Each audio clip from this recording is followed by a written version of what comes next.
give me a break. This is politics. This is a liberal group, and they're trying to skew the next election. That's how I feel. What about the experts? Doug Wead, presidential historian, former advisor to George H.W. Bush, and Craig Shirley, presidential historian, Reagan biographer, some great books.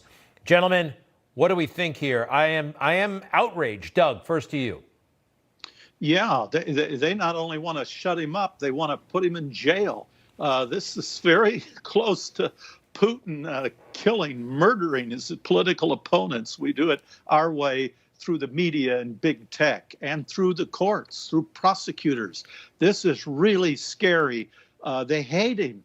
They hate what he did for African Americans in this country that they promised but never were able to do themselves. They hate him for energy independence, for reforming NATO, for rebuilding the economy. Mostly they hate him because he got the vaccine in record time, a Manhattan-style project. So they've got to stop him from running again. He was the greatest one-term president we've seen in ages. So that's my take. Trump fired back. President Trump fired back in a big way. Let's put that statement as we go to you, Craig. Facebook's ruling is an insult to the record-setting 75 million people, plus many others who voted for us in the 2020 rigged presidential election. They shouldn't be allowed to get away with this censoring and silencing. And ultimately, we will win. Our country can't take this abuse anymore. I totally agree. A private company should not have this kind of authority, and I hope there's a way legally somehow to correct this. Craig. There is. You're right, Greg. There is a way legally. It's called the Sherman Antitrust Act, and it's been on the books for over 100 years in our system of government.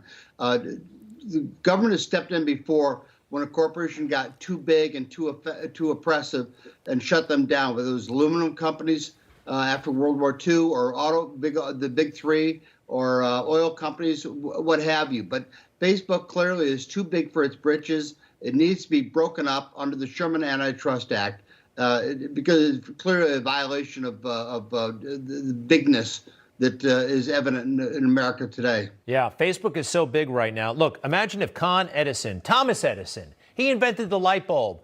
Imagine if he had it so that he would only give a light bulb to people he agreed with politically. That, I think, is actually a pretty apt analogy, and I don't like this situation at all. No, you shouldn't like the situation at all. Imagine, if you will, somebody invents something and then they hold the patent on it and they regulate its usage to allow some people to own it and some people not to own it, whether it's electricity or the use of water or use of cars or highways or what have you. Right. Is that there is common sense must prevail here. And common sense tells us that Facebook is too big and too oppressive. This is a political decision, nothing else. They have plenty of customers on their site who have engaged in political discussion before, who haven't been banned. So this statement is outrageous. It's just outrageous, and the idea that he incited anything on January 6th is also, in my opinion, outrageous.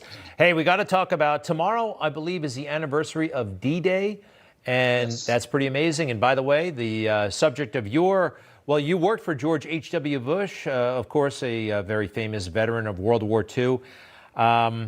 Tomorrow, I'm not expecting any big commemoration. I know there was one on the 50th, maybe one, but Doug, what are you expecting?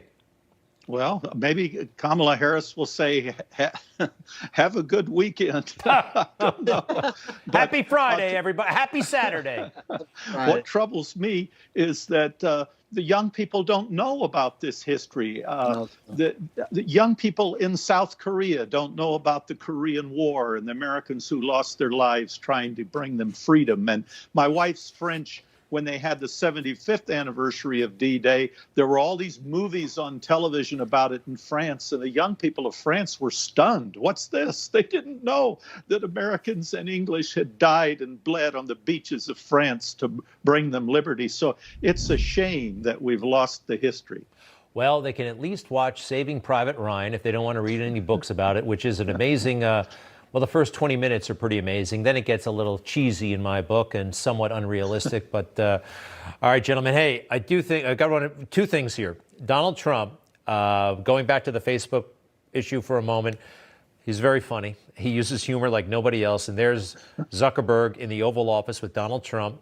And Donald Trump put this out today about that meeting and what might happen in the second Trump presidency. Next time I'm in the White House, there will be no more dinners at his request with Mark Zuckerberg and his wife. It will be all business.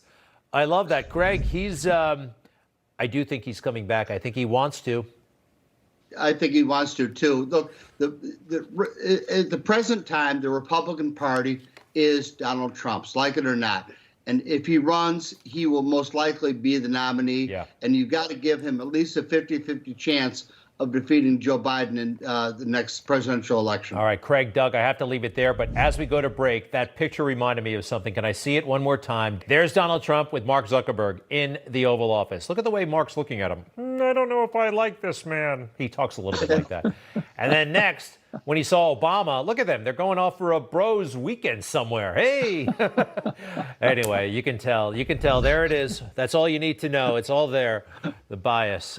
Thank you, gentlemen, and we'll be right back. For some reason, this interview you just saw was heavily censored. The only way we know to get around that is if you subscribe to this channel, YouTube channel, and hit the bell. And or if you send this link to a friend in an email, that can get through. Or subscribe to Rumble. They don't seem to censor these. But this one is especially experiencing some rough censorship. Thank you. We're gonna live through this. Bye-bye.